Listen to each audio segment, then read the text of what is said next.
খরচ ছাড়াই সম্পূর্ণ বিনামূল্যে চোখের আধুনিক চিকিৎসা ও অপারেশনের সুযোগ পেলেন বাগেরহাটের 2 শতাধিক সাধারণ মানুষ।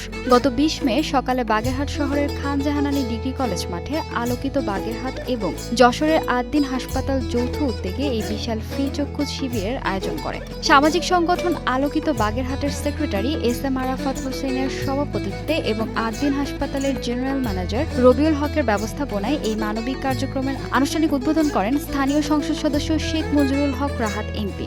বাগেরহাটে যদি এই চোখের কার্যক্রমটা পরিচালিত করা যায় তাহলে সদর হাসপাতালের ঘাটতিটা কিছুটা হলেও আমরা পূরণ করতে পারব। অনুষ্ঠানে বিশেষ অতিথি হিসেবে উপস্থিত ছিলেন বিশিষ্ট আইনজীবী অ্যাডভোকেট শেখ আব্দুল ওয়াদুদ, অ্যাডভোকেট মোস্তাইন বিল্লাহ এবং ডাকসুর বিলাল হোসেন অপু সহ এলাকার গণ্যমান্য ব্যক্তিবর্গ। দিনব্যাপী এই ক্যাম্পে আদ্দিন হাসপাতালের বিশেষজ্ঞ চিকিৎসকেরা রোগীদের বিনামূল্যে চোখ পরীক্ষা ও ওষুধ দেওয়ার পাশাপাশি ছানি পড়া রোগীদের বাছাই করেন, যাদের পরবর্তীতে নিজস্ব ব্যবস্থাপনায় যশোরে নিয়ে সম্পূর্ণ ফ্রি অপারেশন করা হবে।